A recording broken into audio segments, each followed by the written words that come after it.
In a world where everyone's hiding something, the most dangerous person in the room is always the one you've trained yourself not to notice. The Jade Vault wasn't a restaurant. It was theater disguised as fine dining, where senators buried scandals under truffle risotto and CEOs negotiated hostile takeovers between courses of Kobe beef. Men like Kang Jae-sung came here to pretend the bodies buried under their empires had turned to dust long ago. He sat beneath crystal chandeliers that cast light like liquid gold, his Patek Philippe catching the glow, his jaw carved from stone and centuries of controlled rage. To the world scrolling past his name on business magazines, he was the investment genius who turned Seoul's underground into Manhattan real estate. To those who whispered his real name, the Raven, he was still the ghost of Gangnam. Still the man who'd walked out of Korea with blood under his nails and a fortune built on fear that never made the Forbes list. Tonight, he was trying to believe in civilization across white tablecloths and the murmured negotiations of the American dream. Juanita Rocker moved through the Jade Vault like smoke through glass. She didn't smile the way the other servers did, bright and desperate to be tipped and forgotten. Her face carried the kind of stillness that only comes from surviving things you're not supposed to talk about. Her hands, dark and steady as a surgeon's closing a wound, refilled champagne flutes and cleared plates with a precision that felt almost military. Jae-sung noticed. He told himself he shouldn't have, but there was something in the way she mapped the room.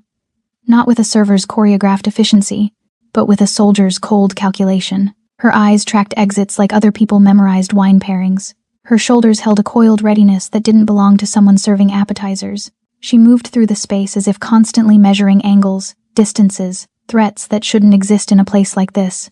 Except tonight, they did.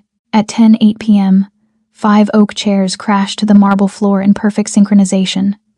By 10:09, the metallic shing of drawn blades cut through Vivaldi and small talk. The sanctuary of luxury became a confined killing floor, and the only thing standing between a mafia boss and a very public execution was a woman no one had bothered to truly see. But to understand how a waitress became the only reason Kang Jae-sung lived to see another sunrise, you need to know that Juanita Rocker wasn't born in the back rooms of New York restaurants. She was forged somewhere the government doesn't admit exists, in the kind of black site facilities where they send people who are too good at killing to ever live normal lives again, where your past gets erased and your future becomes a weapon.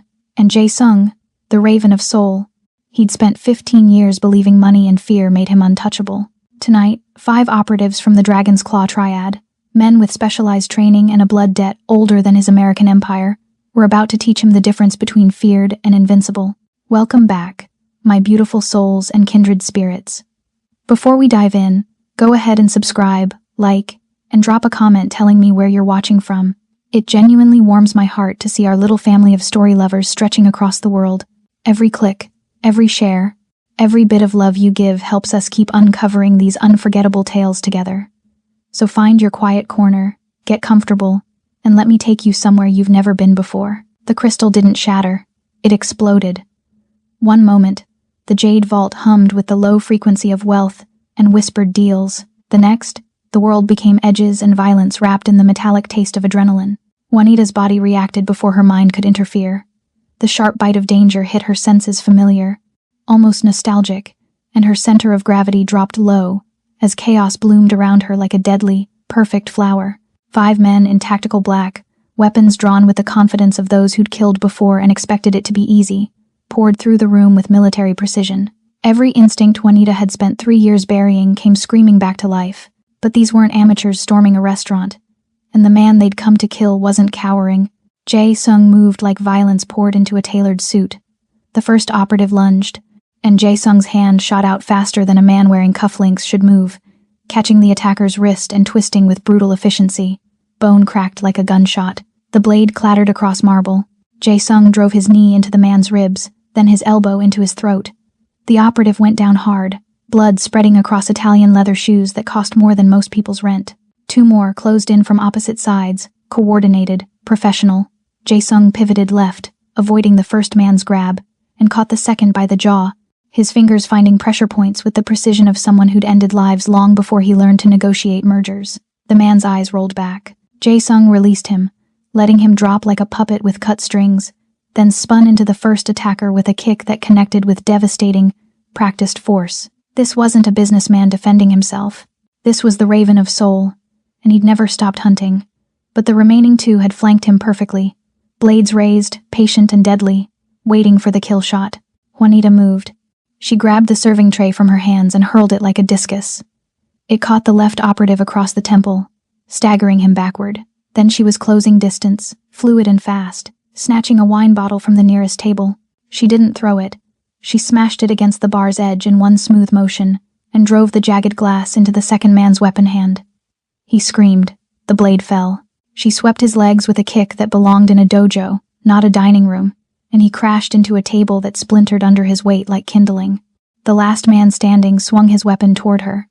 Jae-sung was already there, catching the blade mid-swing and twisting it upward as it discharged not a gun, but close enough. He drove his forehead into the man's face, a vicious headbutt that shattered cartilage, then ripped the weapon free and used it as a club, bringing it down on the operative's skull with brutal finality. Silence fell like a curtain dropping on a violent play.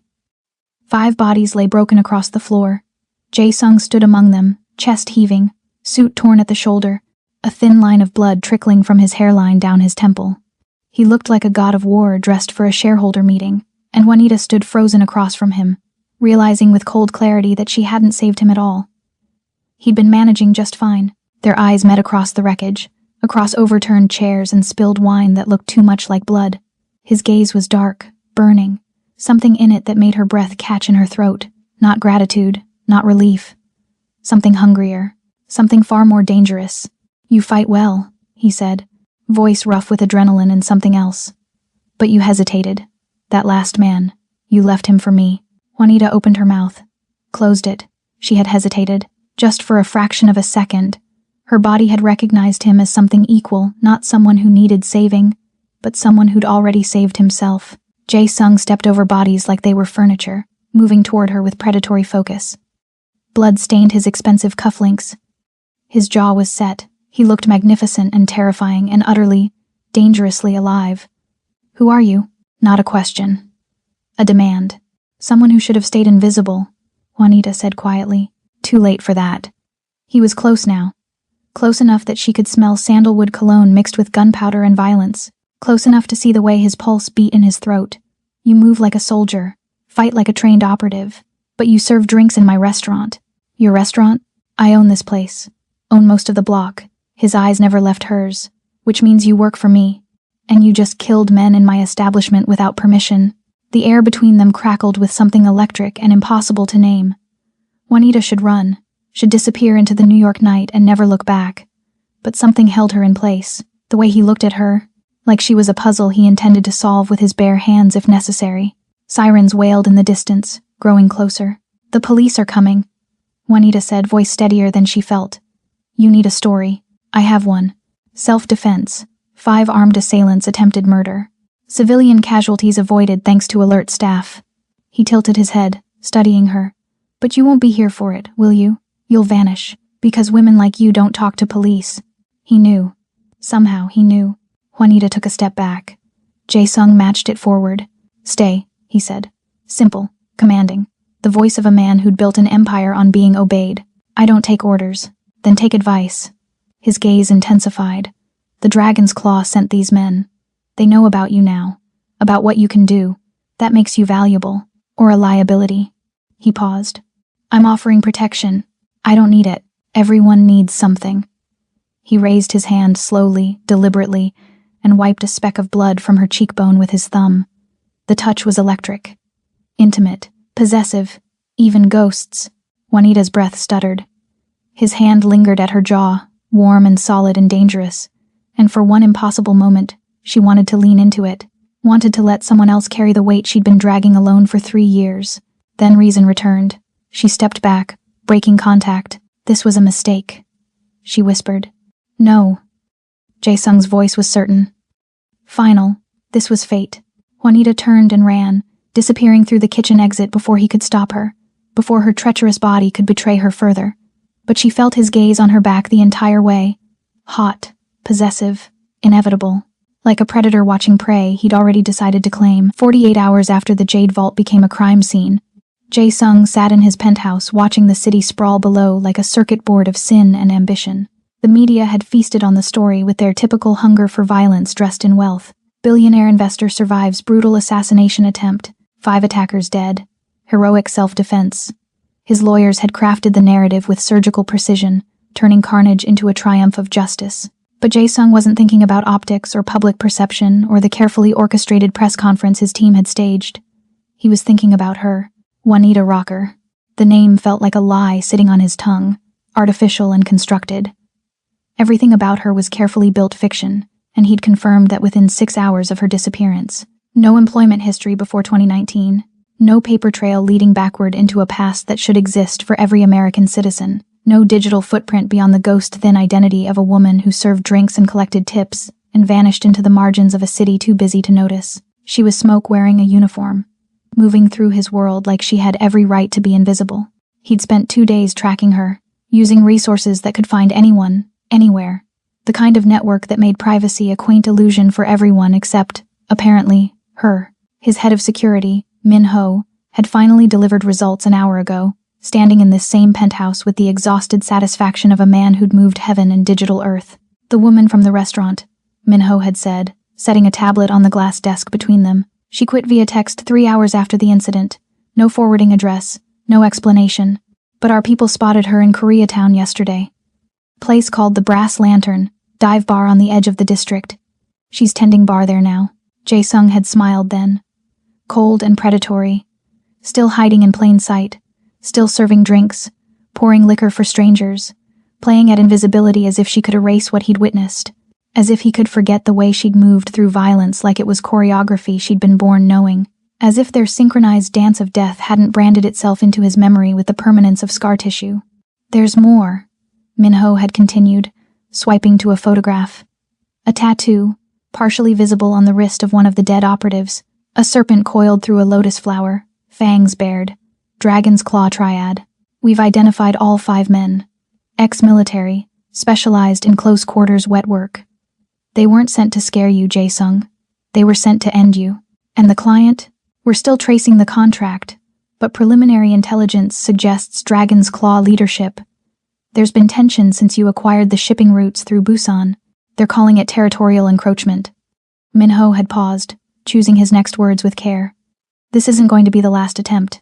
They've made it personal now. 5 men dead in a public space means they'll escalate to save face. Jae-sung had dismissed him with a gesture, his mind already elsewhere, already calculating.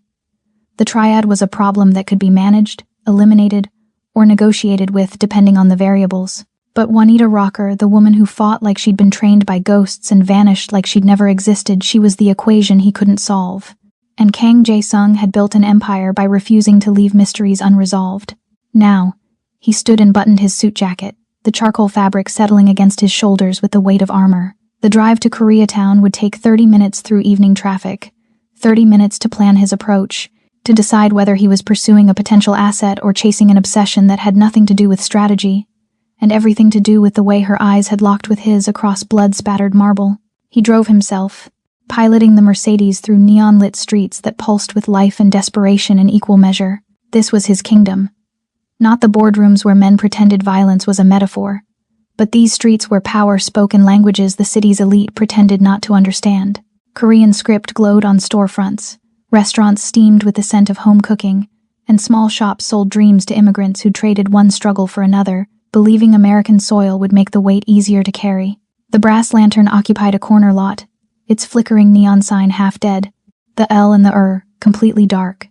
Inside, the air smelled like stale beer and cigarette smoke that had seeped into the walls over decades. A handful of regulars hunched over drinks at the bar, nursing wounds that had nothing to do with physical violence and everything to do with surviving in a city that ate the weak. And behind the bar, moving with that same hypnotic grace that had first caught his attention, was Juanita. She looked up when he entered, their eyes locking across the smoky, dim interior. And Jae-sung felt it again, that electric jolt of recognition, of 2 predators sizing each other up, deciding whether to fight or something far more dangerous. She didn't look surprised, just resigned, like she'd been expecting him, like she'd known the moment she'd revealed herself that invisibility was no longer an option. He crossed the room in measured strides and sat at the bar.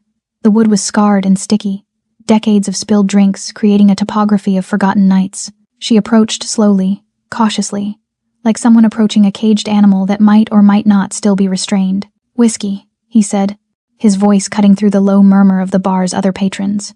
"The expensive kind you keep for people who actually matter." Her lips twitched, almost a smile, the first genuine expression he'd seen her wear.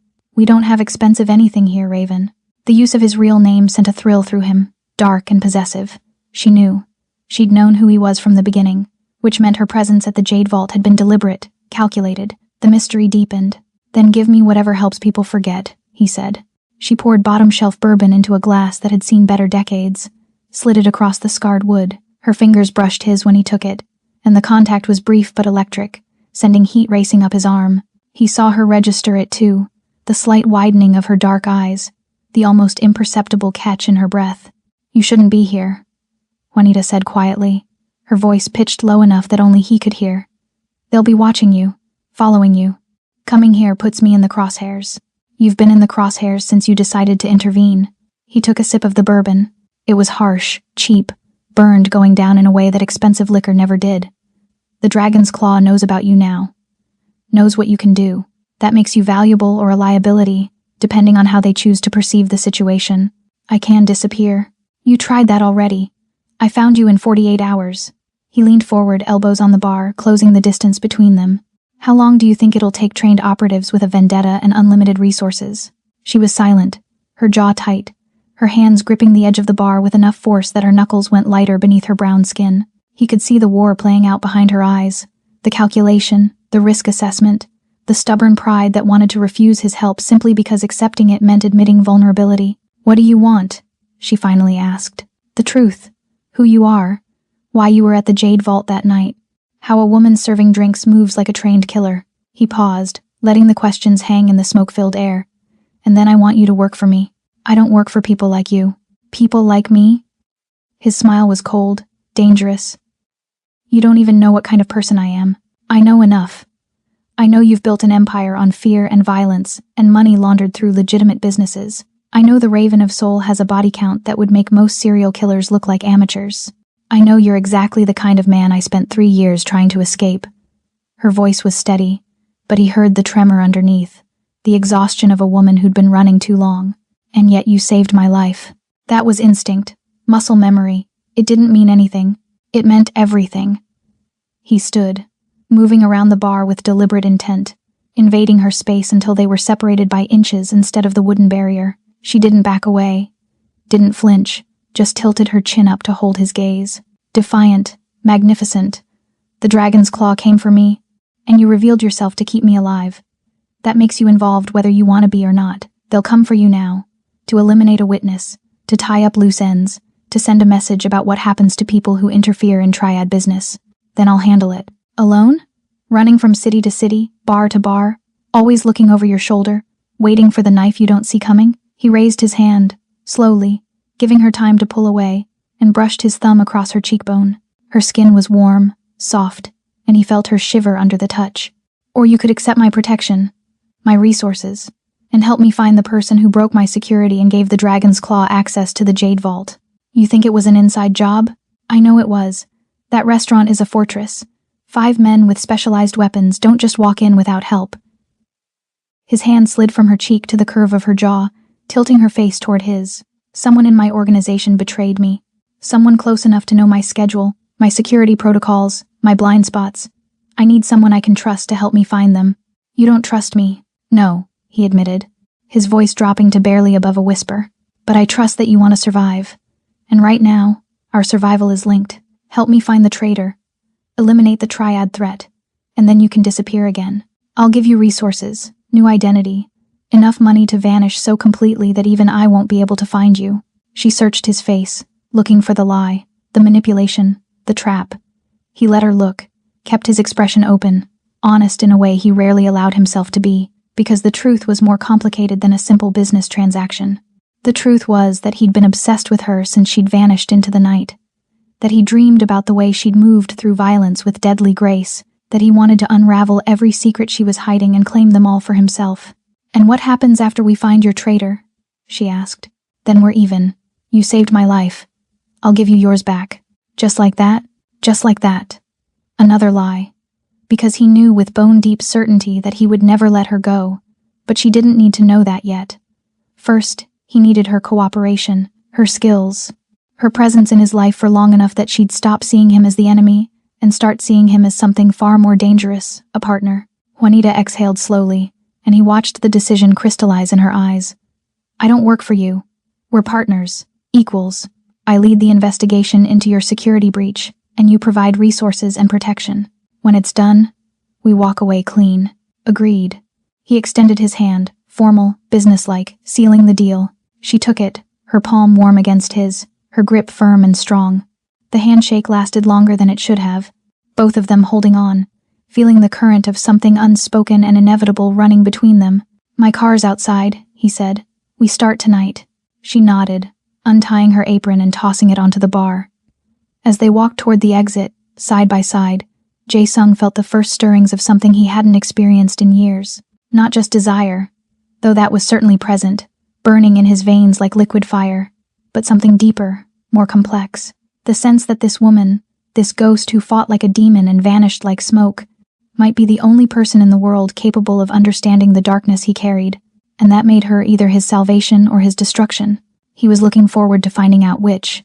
The safe house existed in the kind of neighborhood where people learned not to ask questions. Tucked between a Korean bathhouse and a storage facility in Flushing, the building's exterior suggested abandonment, graffitied walls, boarded windows, the aesthetic of urban decay. But the moment Jae-sung's palm touched the biometric scanner hidden behind a loose brick, everything transformed. The steel door that looked rusted was military grade. The interior was pristine, minimalist, luxury wrapped in cutting-edge security. Juanita stepped inside and felt the weight of surveillance settling over her skin like a second layer of clothing. Cameras in the corners, motion sensors disguised as smoke detectors, bulletproof glass on windows that appeared normal from outside. This wasn't a safe house. It was a fortress designed to look like nothing worth noticing. You built this? She asked, her voice echoing in the stark white entrance hall. I own 17 properties like this across the city. Places to disappear when disappearing becomes necessary. Jae-sung moved past her, his presence filling the space with controlled energy. He shrugged off his suit jacket, draping it across a chair that probably cost more than her monthly rent at the apartment she'd abandoned 3 cities ago. Beneath the jacket, his dress shirt clung to shoulders that spoke of discipline and violence kept leashed. The bedroom's upstairs, bathrooms stocked. You'll find clothes in the closet, various sizes. Help yourself. Clothes? You'll be staying here. Safer than a hotel, more secure than any place you could rent on short notice. He moved to a console embedded in the wall, his fingers dancing across a holographic interface. Screens materialized in the air, displaying security feeds, financial data, encrypted communications. We have work to do. Juanita should have argued, should have insisted on maintaining separation, but exhaustion was a weight pressing down on her bones. She'd been running for 3 years, sleeping light, always ready to move. The promise of safety, even temporary, was a temptation she couldn't quite resist. I need to see your security protocols, she said instead of arguing. Access logs, personnel files, financial records for anyone with clearance to the Jade Vault's upper floors. Already pulled them. He gestured to one of the floating screens. Everything's here. But first, I need to know what I'm working with.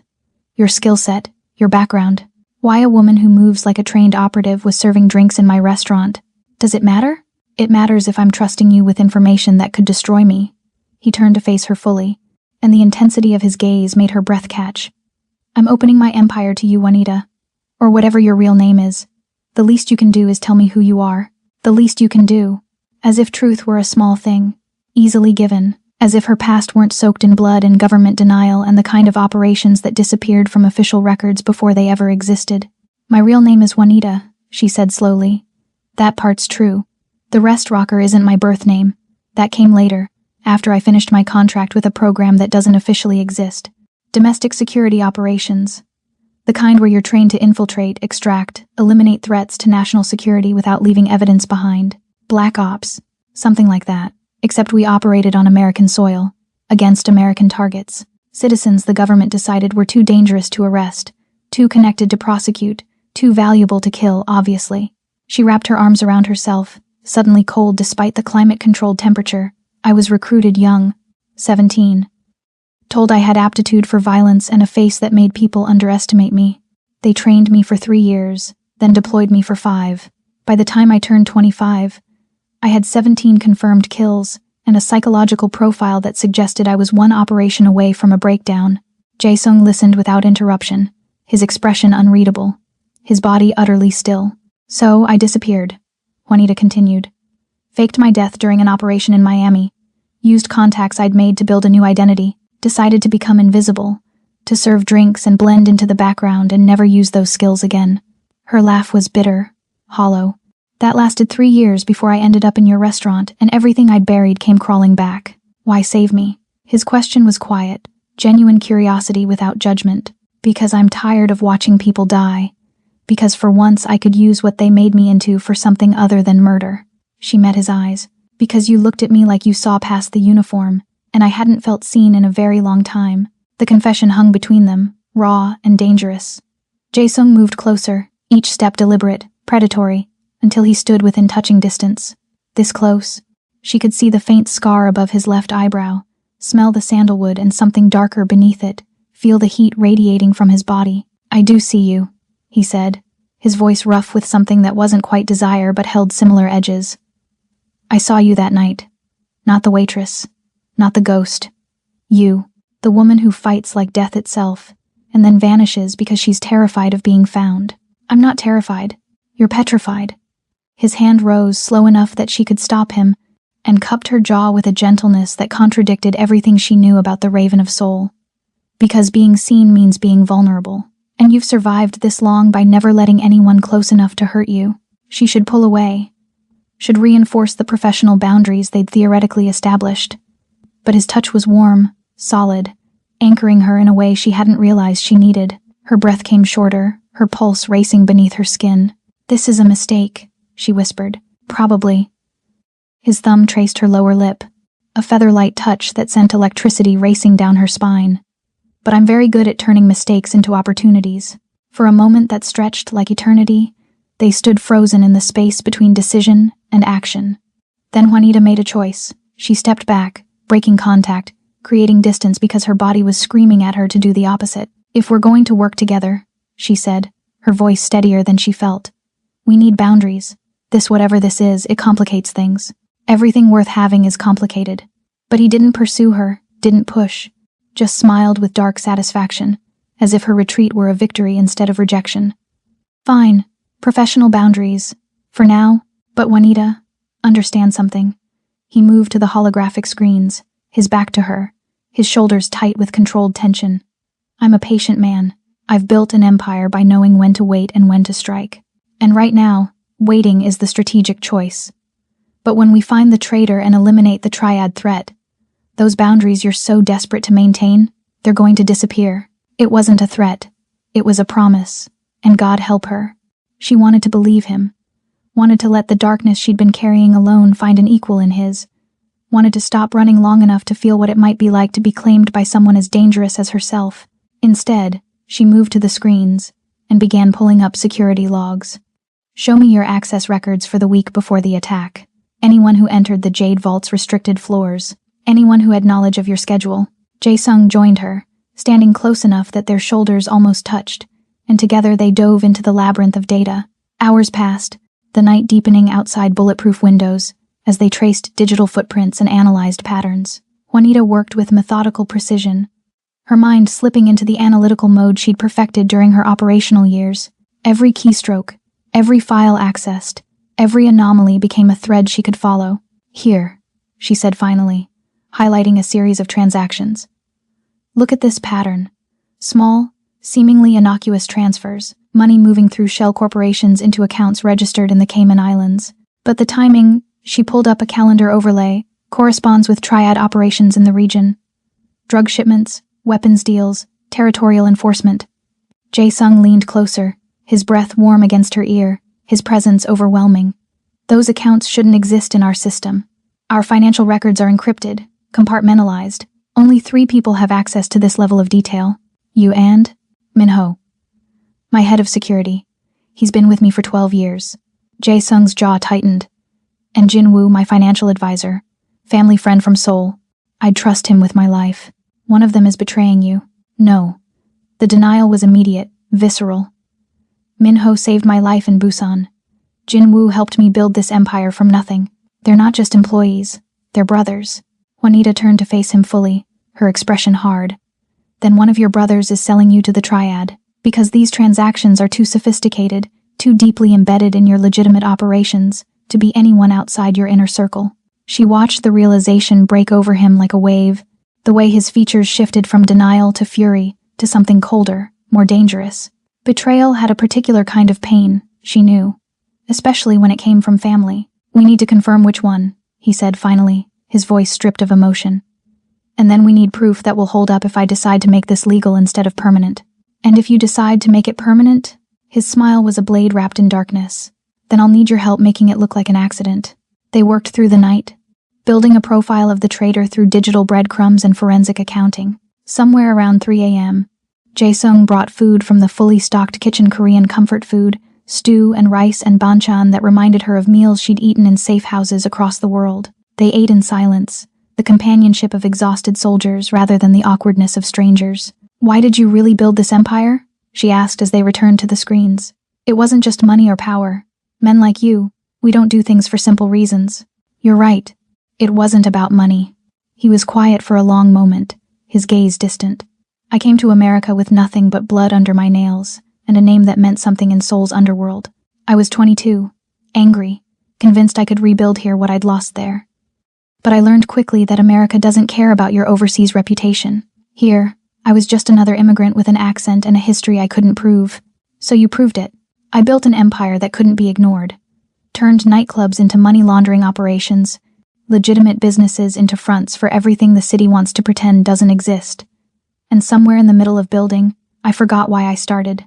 The empire became the point, the violence became normal, and the man I'd been the one who believed in something beyond survival. He died somewhere between Seoul and Manhattan. Juanita understood that death, had experienced her own version when the government had molded her into a weapon and then discarded her when she'd begun asking questions about the people she was killing. "We're quite a pair," she said softly. "Two ghosts pretending to be human. Maybe that's why I can't stop thinking about you." He turned to her, and in the blue glow of the holographic screens, he looked like something carved from shadows and desire. "Because you're the first person I've met who might understand what it's like to carry this weight. Understanding doesn't make it lighter. No, but it makes it less lonely." The confession settled between them, heavy and intimate, and Juanita realized they'd crossed some invisible line without meaning to. Professional boundaries were dissolving in the face of shared darkness, mutual recognition of what they'd both become. "It's almost dawn," she said, though she made no move to leave. "We should rest. Continue this later when we're fresher." "Probably." But neither of them moved, both caught in the magnetic pull of proximity and exhaustion, and something far more dangerous than simple attraction. Finally, Jae-sung stepped back, breaking the spell. "The bedroom upstairs is yours. I'll take the couch down here. We'll resume in the afternoon after we've both slept." Juanita nodded, grateful for the escape, and climbed the minimalist floating staircase to the second floor. The bedroom was exactly what she expected. Clean lines, expensive sheets, more luxury disguised as simplicity. She should have been too wired to sleep, her mind still racing with data and possibilities. But the moment her head hit the pillow, exhaustion dragged her under. She dreamed of blood and shadows and a man with a dragon tattooed across his back, watching her from across a room filled with corpses. 3 days into the investigation, the evidence became undeniable. Jin Woo, Jae-sung's financial advisor, the man who'd helped him build legitimate businesses from criminal foundations, who'd stood beside him through territorial wars and government audits, who was family in every way that mattered, was the viper hidden in silk. Juanita had confirmed it through painstaking reconstruction of digital breadcrumbs. Encrypted communications routed through the dark web, financial transfers timed precisely with triad operations. And finally, the smoking gun. A recovered message from a triad lieutenant that read, "Your Korean protection is a myth, Jae-sung. You will fall by your own hands." They sat in the safe house's main room, the evidence displayed across multiple screens, irrefutable and devastating. Jae-sung stared at the data with the expression of a man watching his world collapse in real time. He hadn't spoken in 20 minutes, hadn't moved, barely seemed to breathe. "I'm sorry," Juanita said quietly, "because what else could you say to a man confronting betrayal of this magnitude?" "Don't be sorry." His voice was hollow, scraped raw. "You were right. I was the one who refused to see it, who chose loyalty over logic." He stood abruptly, the movement sharp and violent, and drove his fist into the nearest wall. Drywall cracked. Blood bloomed across his knuckles. 12 years. 12 years I trusted him with everything. With my money, my secrets, my life. And he sold me to the people who want me dead. Jae-sung, do you know what the worst part is? He turned to face her, and the raw pain in his expression made her chest ache. It's that I understand why.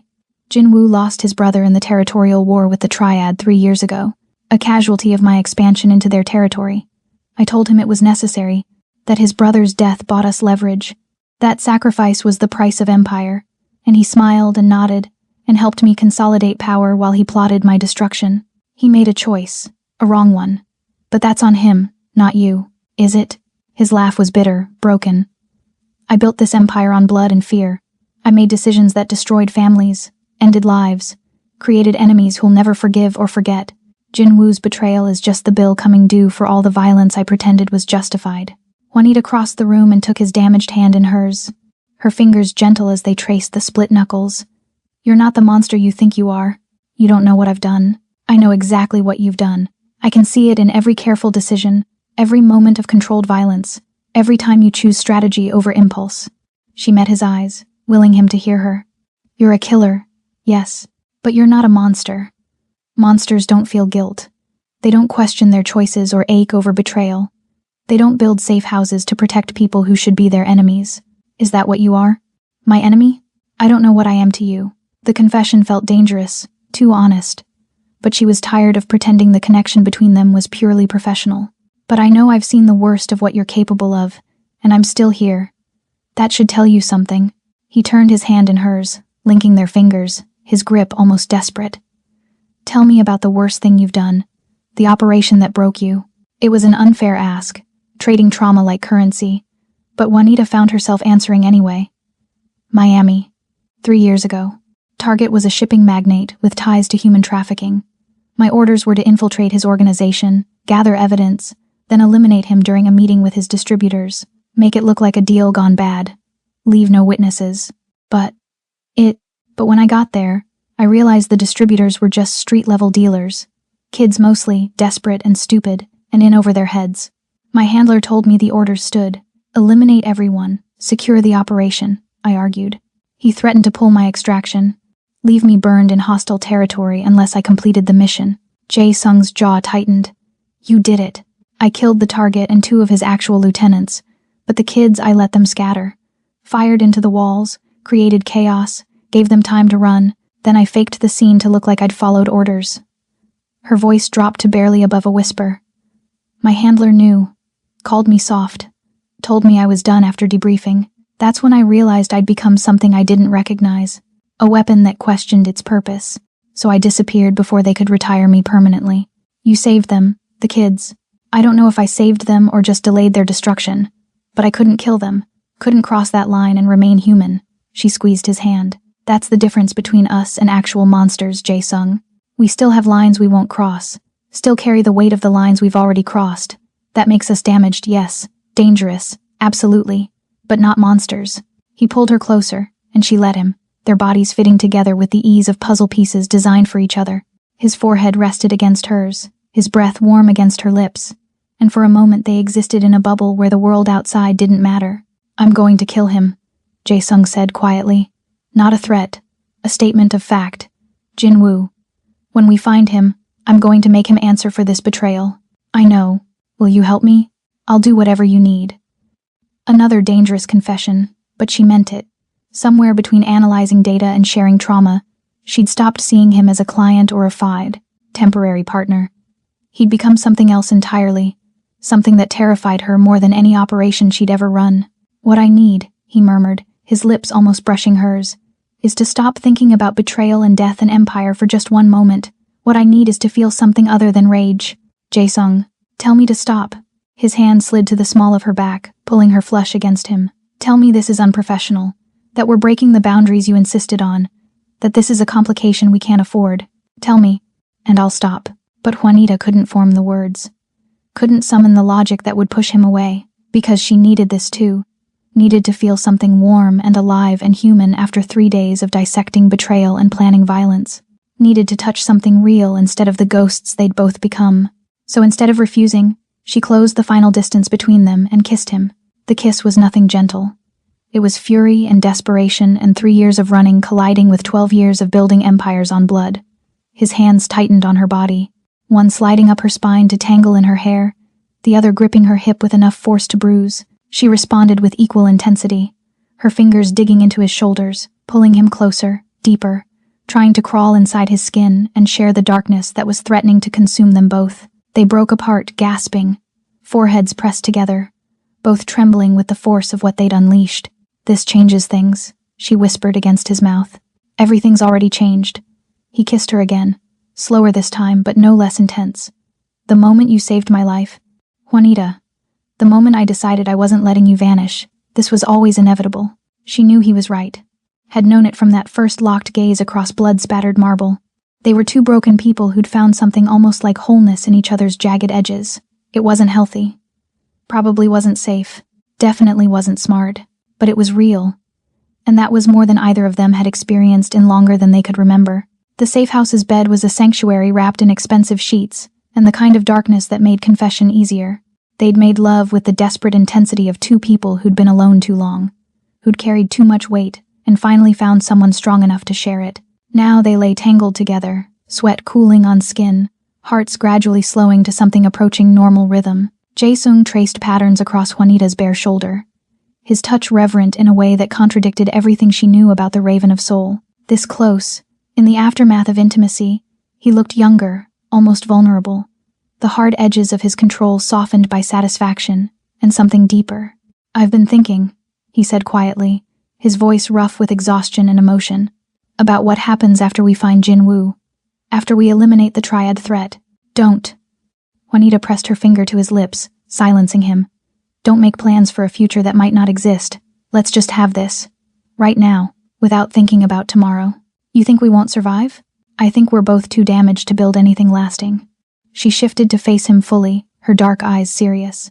"I think you'll eventually realize I'm a reminder of your worst moments, and I'll realize you. Continue. We're too much like the life I was trying to escape." "Or," he countered, his hand sliding to cup her jaw, "we'll realize we're the only people in the world who understand each other completely, the only ones who can look at our darkness and not flinch." Before she could respond, his phone shattered the intimacy with a harsh vibration against the nightstand. Jae-sung grabbed it, his expression shifting to business mode with practiced ease. "Min-ho," he said, answering. Then his entire body went rigid. "When? Are you certain?" A pause. "No, don't approach him. I'm coming in." He ended the call and was out of bed immediately, reaching for his clothes with military efficiency. Jin-woo's disappeared. Min-ho went to his apartment for a scheduled briefing and found it abandoned. But he left something behind. A message addressed to me. Juanita was already dressing, her body moving on autopilot. Could be a trap. Almost certainly is. He pulled on his shirt, his movements sharp with controlled fury. "Which is why you're coming with me. I need your eyes on this." They arrived at Jae-sung's headquarters, a legitimate investment firm occupying 3 floors of a Manhattan high-rise 20 minutes later. Min-ho met them in Jae-sung's private office, his expression grim. He was a compact man in his 40s, scarred and efficient, with the look of someone who'd seen violence and learned to speak its language fluently. "It was sealed with your private cipher," Min-ho said, handing Jae-sung a heavy envelope. "Security footage shows Jin-woo entering his apartment 2 days ago but never leaving. We think he used the maintenance tunnels to disappear." Jae-sung opened the envelope with careful precision. Inside was a single sheet of paper with an address in Brooklyn and a message written in Korean. Juanita couldn't read the characters, but she saw the way Jae-sung's face drained of color. "What does it say?" she asked. "Come face the consequence of your choices, brother. The dragon awaits in the place where your empire was born. Come alone, or watch your city burn." Jae-sung's voice was hollow, mechanically reading a script that had already been written. "It's the warehouse where I processed my first shipment into American ports, where I built the foundation of everything I own. It's an ambush," Juanita said flatly. "He's luring you into triad territory with enough firepower to end you permanently." "I know." But Jae-sung was already pulling up blueprints of the warehouse on his office computer, analyzing entry points and sightlines with the focus of a man planning war. "Which is why I'm bringing a small team. Elite operators. We go in prepared for the worst." "No." Juanita moved between him and the screen, forcing him to look at her. "You go in and you're playing into exactly what they want. You take a team and you start a war that'll spill into the streets and get civilians killed. There's a better way." "I'm listening." She pulled up her own encrypted connection, bypassed his security with ease that made Min-ho tense, and brought up a completely different set of schematics. We don't go in like warriors, we go in like ghosts. I have contacts, people who owe me favors from my operational days. We can position tactical support in the shadows, invisible until needed. You walk in like they expect, arrogant and alone. But you won't be. That's suicide. It's strategy. She leaned across the desk, her voice intense. You want Jinwoo to confess? To give you the information you need about Triad leadership structure before you end him? Then you need him confident, thinking he's won. The moment you show up with obvious backup, he'll detonate whatever trap he's prepared and we'll get nothing. Minho looked between them, his expression skeptical. And who is this woman you're trusting with your life? Jae-sung? She appears at the restaurant, coincidentally skilled enough to save you. Now she's running operations from your private office? She's with me, Jae-sung said simply. That's all you need to know. With all due respect, that's not enough. Not when your life's on the line. Juanita understood the security chief's suspicion. In his position, she'd be asking the same questions. My name is Juanita Rocker. I'm former covert operations, domestic security. I've been off the grid for 3 years. Your boss and I have a mutual interest in seeing the Dragon's Claw eliminated and his traitor exposed. That's the extent of our relationship. Liar, her heart whispered. But her face remained impassive. Minho studied her for a long moment, then nodded slowly.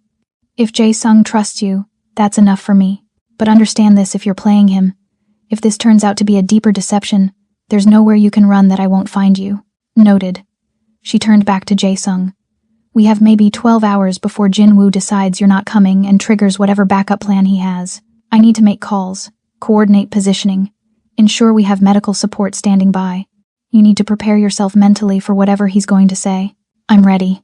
No, you're not. She touched his arm, the gesture brief but laden with meaning. Jinwoo is going to say things designed to hurt you, to make you understand his betrayal was your fault, to plant doubt and guilt and make you hesitate when you need to act. You need to armor yourself against that now.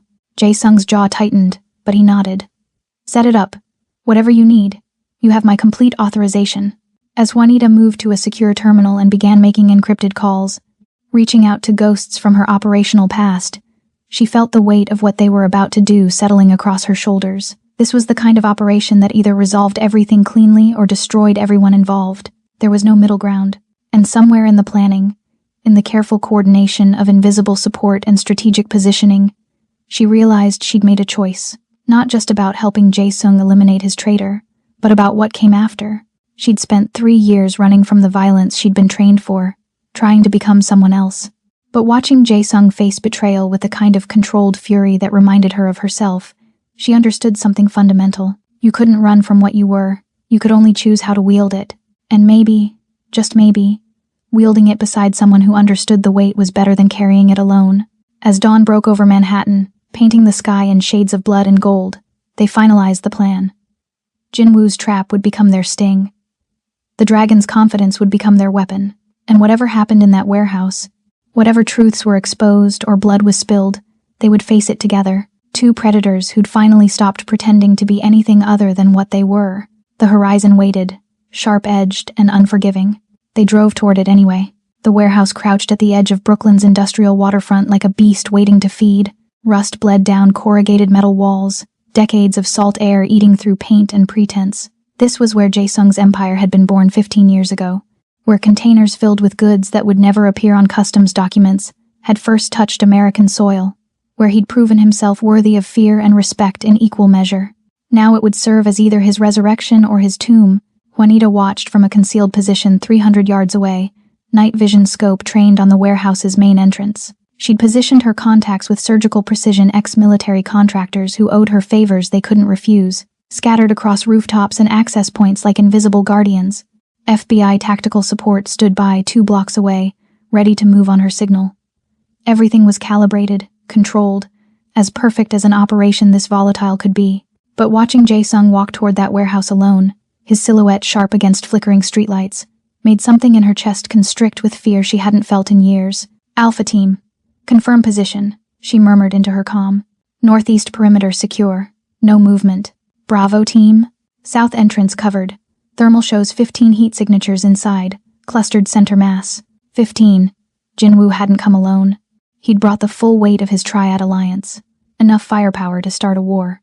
Juanita's jaw tightened as she adjusted her rifle's scope, tracking Jae-sung's steady approach. He'd refused to wear body armor, said it would signal fear, weakness, said he needed Jinwoo to believe he was walking into death with the arrogance of a man who'd never truly faced consequence. She'd wanted to argue, to force protection on him, but she understood the psychology. Predators smelled fear, and Jae-sung needed to appear as the apex predator, even surrounded by enemies. He reached the warehouse door and paused, one hand on the rusted handle.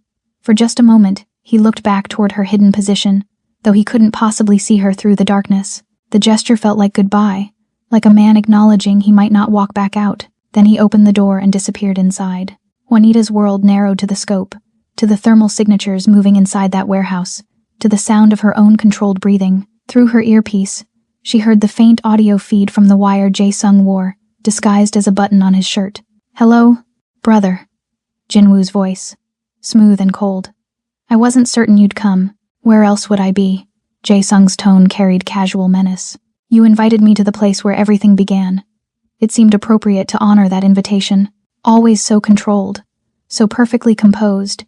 Even now, walking into a room full of men who want you dead, you can't help but perform superiority. It's not a performance when it's truth." Juanita heard movement. Footsteps on concrete, the subtle rustle of weapons being adjusted. Through the thermal scope, she watched the heat signatures shift, forming a loose circle around Jae-sung's position. They were boxing him in, testing whether he'd brought backup. "I want to understand," Jae-sung said, his voice dropping to something more intimate, more wounded. 12 years, Jinwoo. We built this empire together. I trusted you with everything. Why? Jinwoo laughed, bitter and sharp. "You really don't know. Can't see past your own ambition long enough to understand what you took from me. Your brother. The territorial expansion 3 years ago. My brother. The only family I had left after Korea. You sent him into that conflict knowing it was a suicide mission, knowing the Triad would retaliate with overwhelming force. And when he died, you called it acceptable losses, told me his sacrifice bought us leverage." The pain in Jinwoo's voice was raw, genuine. "You stood at his funeral and delivered a eulogy about honor and duty, then went back to your penthouse and forgot he ever existed." "I didn't forget. You didn't care. That's worse." Metal scraped against concrete, a chair being dragged across the floor. "Sit down, Jae-sung. Let me explain how this is going to end." Juanita's finger hovered over her trigger, every muscle coiled tight. But Jae-sung's voice came through steady, controlled. "I'm comfortable standing. Sit down." The words carried lethal promise. "Or I detonate the charges I've placed throughout this neighborhood.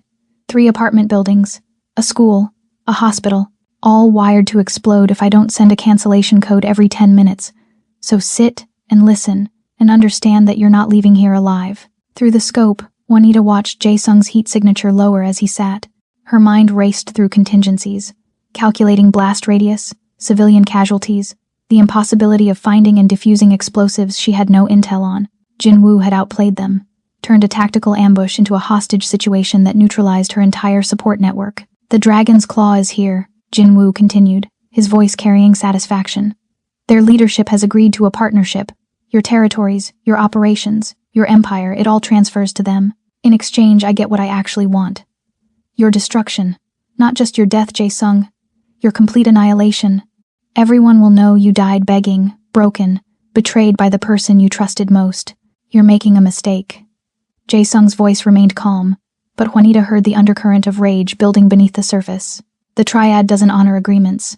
They'll take what you're offering and kill you the moment you're no longer useful. Perhaps, but at least I'll die knowing I destroyed the man who destroyed me." Juanita made a decision. She activated her secondary comm, the one connected directly to her FBI contact. "This is Rocker. We have a situation. Subject claims explosives planted in civilian locations. Need immediate area sweep and tactical assessment. Authorization code Delta 7 Romeo. Copy that. Deploying bomb squad to your coordinates. ETA 12 minutes. 12 minutes. An eternity in operational time. Anything could happen in 12 minutes. Jinwoo could execute Jae-sung, detonate his charges, disappear into the night. She needed to accelerate the timeline, force the confrontation before Jinwoo was ready. Inside the warehouse, she heard Jae-sung speak again. "Before you kill me, answer one question. Was any of it real? The friendship, the brotherhood, the years we spent building something from nothing? It was real." Jinwoo's voice cracked slightly. "That's what makes this hurt so much. I loved you like family, Jae-sung. And you threw that love away for territory and power and an empire built on corpses. You made me choose between loyalty and justice. This is justice. This is revenge. There's a difference. Not to me. Juanita heard the distinctive sound of a gun being cocked. Her world crystallized to single-point focus. No more time for strategy, for careful planning, for hoping FBI bomb squads could work miracles. If she didn't act now, Jae-sung died, and everything they'd built between them, partnership, trust, the fragile beginning of something that felt like salvation would end in this rusted warehouse surrounded by enemies. She squeezed her comm. All teams, this is Rocker, green light, execute breach protocol, flashbangs on my mark. Copy, standing by. Through her scope, she watched thermal signatures shift as Jin-woo raised his weapon toward Jae-sung's seated form. Her finger tightened on the trigger. Windage and elevation calculated instinctively from thousands of hours of training. One shot. That's all she'd get before the situation dissolved into chaos. I'm sorry, brother, Jin-woo said, for what you made me become. Juanita exhaled slowly and squeezed the trigger. The warehouse window exploded inward in a shower of glass and gunfire. Juanita's shot caught Jin-woo's weapon hand, the bullet punching through flesh and bone with precision that came from years of making impossible shots under worse conditions. His gun clattered across concrete as he screamed, clutching his mangled hand. Simultaneously, flashbangs detonated at every entrance, the coordinated breach she'd choreographed with her ghost team executing with mechanical perfection. The warehouse transformed into strobing, chaos, light and sound and smoke, and the sharp crack of tactical operators moving through confusion like it was their natural element. Jae-sung moved instantly, years of survival instinct overriding shock. He rolled left as return fire erupted from the Triad soldiers, using overturned machinery as cover. Through her scope, Juanita tracked targets, dropping 2 more with clinical efficiency before slinging her rifle and rappelling down from her perch. She hit the ground running, pulling her sidearm as she closed distance to the warehouse. Inside was controlled chaos. Her contracted operators moved with the fluid efficiency of professional soldiers, neutralizing Triad members with non-lethal takedowns, rubber bullets, tasers, pain compliance holds that incapacitated without killing.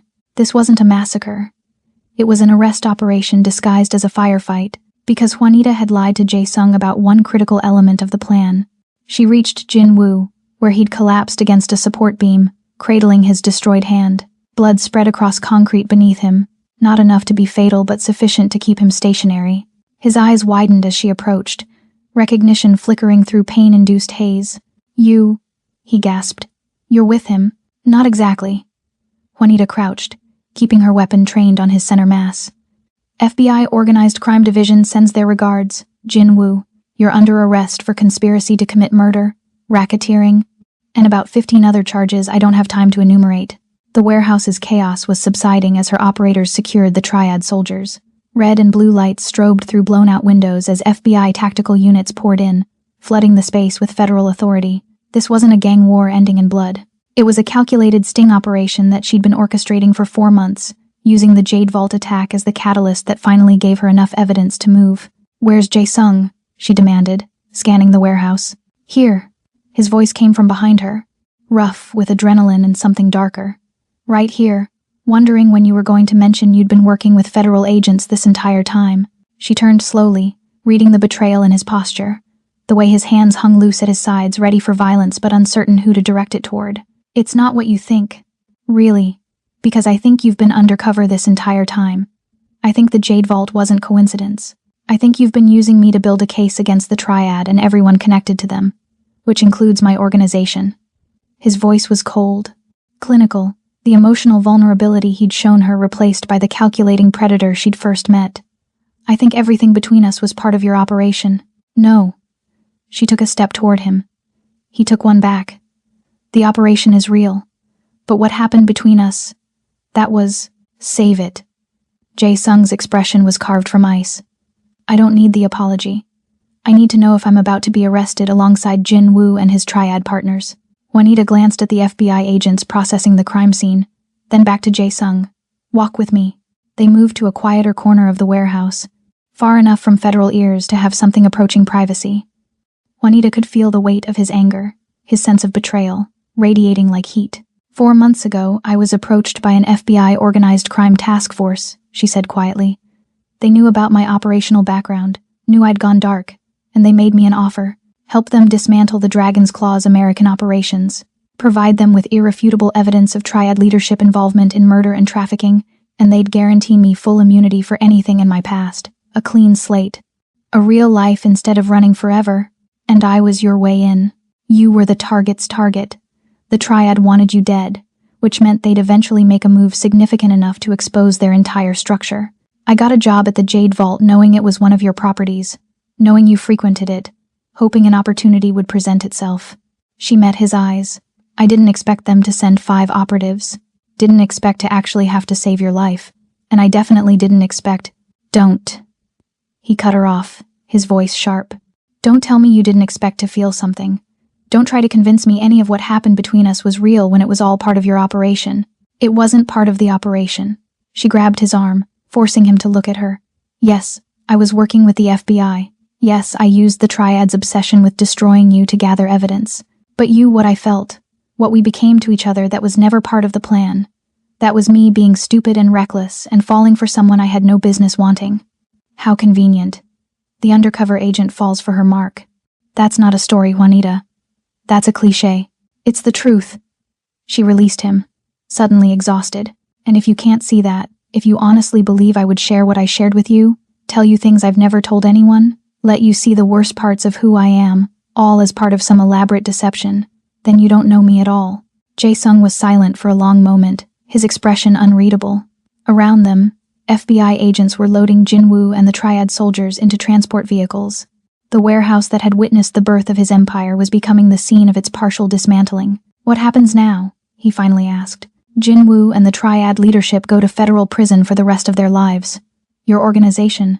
She paused, choosing words carefully. My case was never about you. The FBI wanted the Triad. They got the Triad. As far as federal law enforcement is concerned, you're a legitimate businessman who was the target of an assassination attempt, not a suspect. You protected me. I protected us. She stepped closer, close enough to see the war playing out behind his eyes. I could have built a case that implicated you.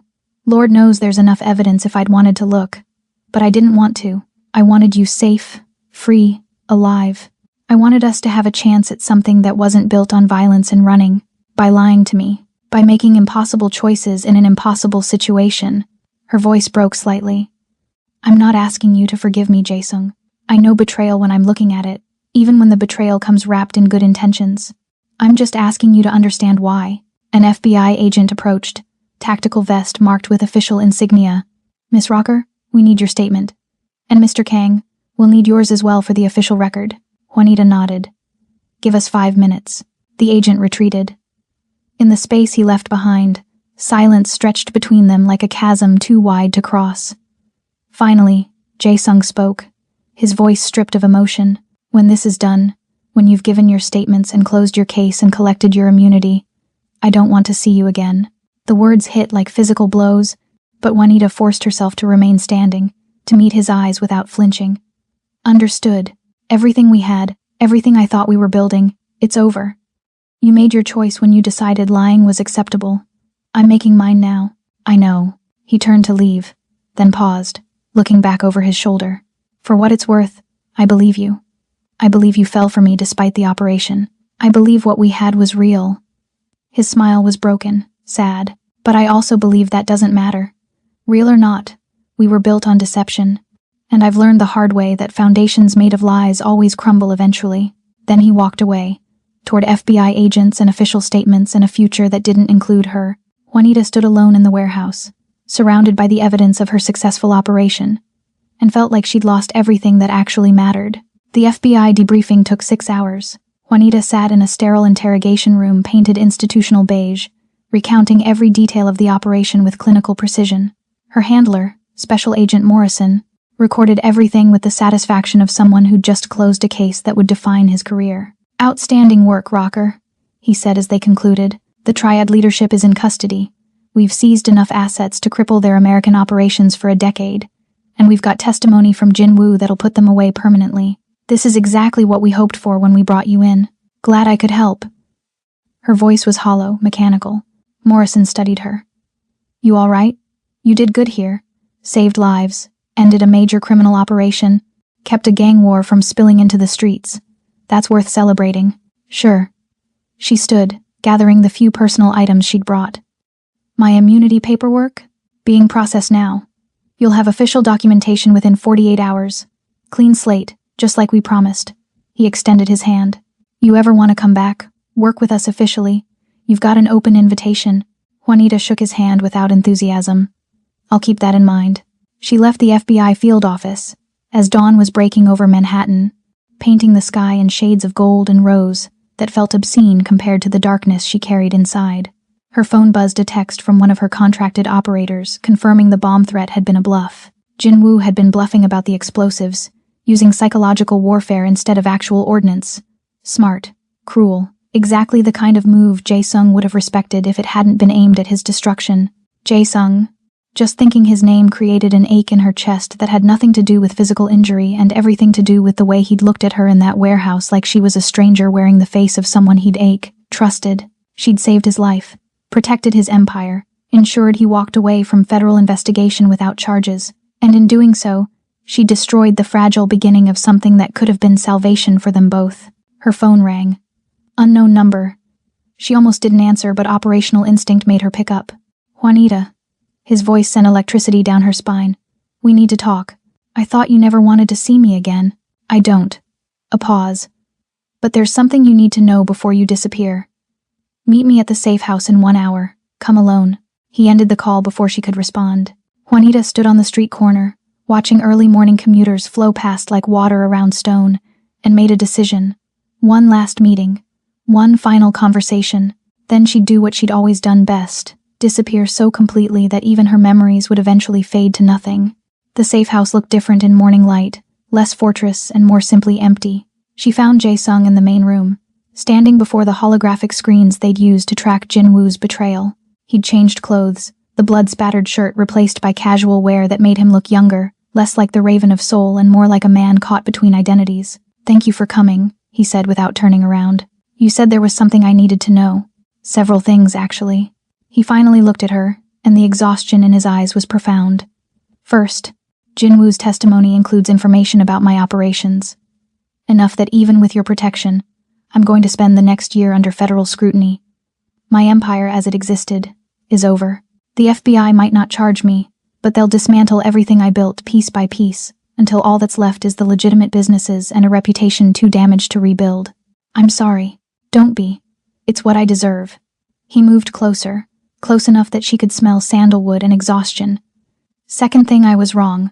What I said in the warehouse about you lying, about us being built on deception.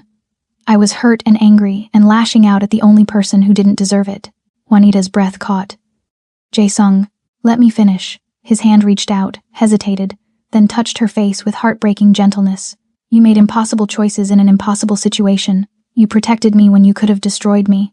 You risked your operation, your immunity, maybe your life, to keep me safe. That's not betrayal. That's love disguised as duty. I still lied to you, and I've built my entire life on lies. Who am I to judge? His smile was sad. And self-aware? We're both broken people who found something almost whole in each other. The fact that we got there through deception doesn't make it less real, just more complicated. What are you saying? I'm saying that the man I was, the Raven of Soul, the empire builder, the killer hiding behind legitimate business, he's dead. Jin-Woo killed him when he proved that everything I'd built could be destroyed by someone I loved. He pulled her closer, until their foreheads touched, until she could feel his breath against her lips. But maybe that death is freedom. Maybe it's a chance to become someone who doesn't need empire or fear or power to feel whole. Someone who could build a life with a woman who understands darkness because she carries her own. Jae-sung, I'm not. You're scared. I know. I'm terrified too. But we've survived everything else by being brave when being smart would have meant running. So be brave with me one more time. Come with me. Leave this city that knows us as ghosts and killers. Start somewhere new where we can be whoever we choose. Juanita wanted to say yes. Wanted to sink into the promise he was offering, the fantasy of redemption and second chances. But reality crashed against desire like waves against stone. I can't, she whispered. I've spent 3 years trying to become someone other than a weapon, and I just spent 4 months being exactly that weapon for a different master. I don't know who I am anymore, Jae-sung, and until I figure that out, I can't be what you need. You're exactly what I need. No, I'm what you want. There's a difference. She stepped back, breaking contact because staying close made rational thought impossible. You need time to grieve the empire you lost, to figure out who Jae-sung is without the Raven. And I need time to decide if I'm capable of being something other than the weapon they made me into. Maybe when we've done that work separately, independently, we can find each other again and see if what we feel survives reality. And if it doesn't, then at least we'll know we tried on our own terms instead of clinging to each other because we're both afraid of being alone. Jae-sung was silent, processing, calculating whether to push or accept her logic. Finally, he nodded. How long? I don't know. 6 months? A year? However long it takes for us to become people who can build something lasting, instead of two broken survivors holding each other together through sheer will. That's a long time. It's necessary. She allowed herself one last touch, fingers tracing his jaw, memorizing the angles of his face. You saved me when you saw me that night at the Jade Vault, saw me completely and didn't turn away. That's worth protecting. Worth waiting for. Worth becoming the best versions of ourselves so we don't destroy it with our damage. He caught her hand, pressed his lips to her palm in a gesture of farewell and promise combined. Where will you go? Somewhere quiet. Somewhere I can think without running. She smiled, fragile and genuine. What about you? Japan, maybe. My mother's family has property in Kyoto. Somewhere I can remember who I was before soul and violence and empire. His grip tightened. I'll find you when I'm ready. When I'm whole enough to deserve what you're offering. I'll be waiting. They stood together in the morning light streaming through bulletproof windows. Two predators learning to be human. Two weapons discovering they could choose a different purpose. Then Juanita pulled away, walked to the door, and forced herself to leave without looking back, because looking back would have shattered her resolve completely. 6 months later, Juanita stood on a balcony overlooking the Pacific Ocean, watching waves crash against California coastline with hypnotic rhythm. She'd chosen Santa Barbara for her exile, far enough from New York to feel like escape, close enough to familiar territory that she didn't feel completely unmoored. She'd bought a small house with money from her FBI immunity agreement, something modest and hers, the first space she'd owned in over a decade. The work of becoming human again had been harder than any operation she'd run.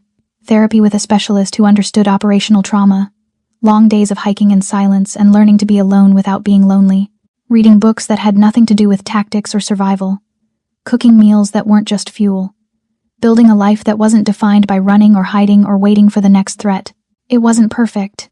Some nights she still woke, gasping, caught in nightmares of blood and missions gone wrong.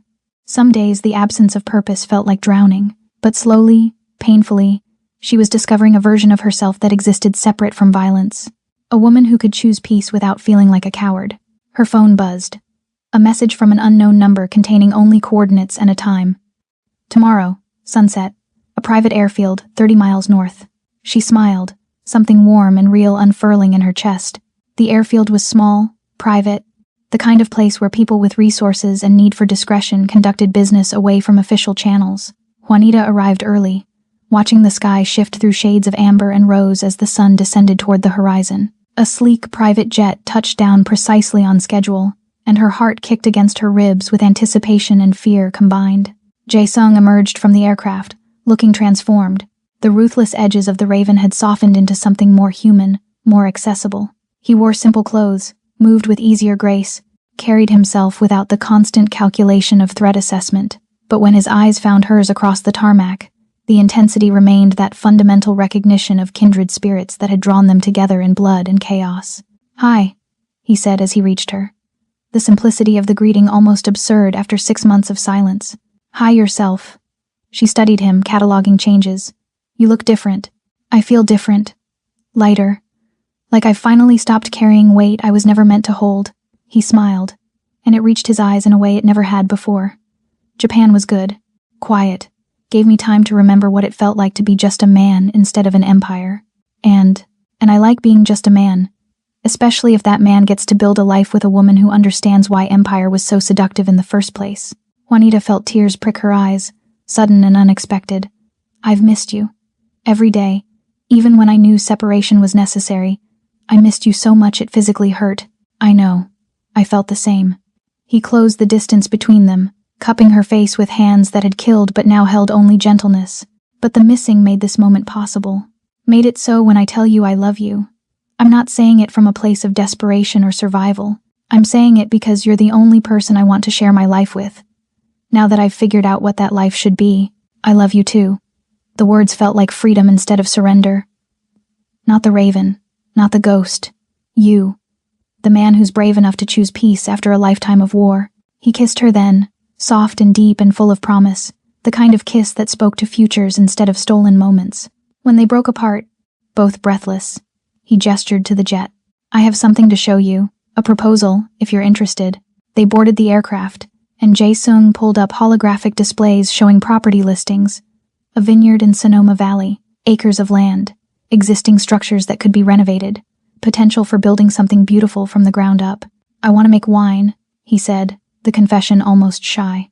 Something that requires patience and care, and waiting for things to grow instead of forcing immediate results through violence. Something honest. Juanita laughed, surprised and delighted. A mafia boss turned winemaker? A man building a life with a woman he loves. He took her hand. I want to do this with you. Build something together that isn't founded on empire or operations or anyone's agenda, but our own.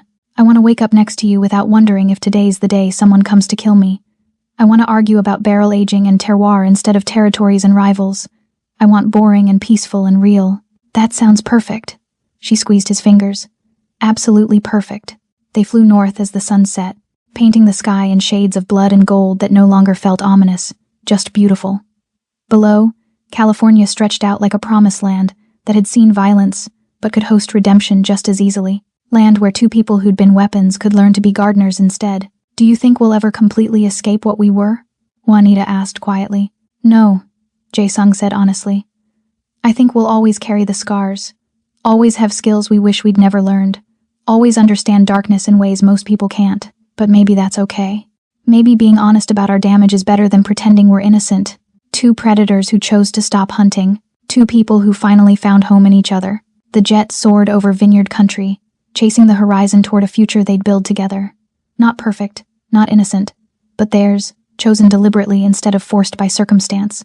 They'd survived empire and betrayal and operations that should have destroyed them. They'd learned to be honest about their darkness, and brave enough to seek light anyway. And maybe, in a world that demanded you be either weapon or victim, choosing to be human was the most radical act of all.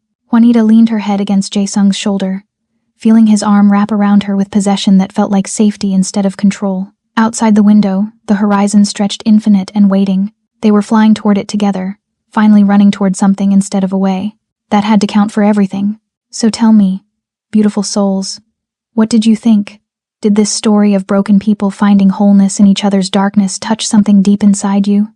Did you feel the weight of their choices, the heat of their attraction, the impossible beauty of two predators choosing peace?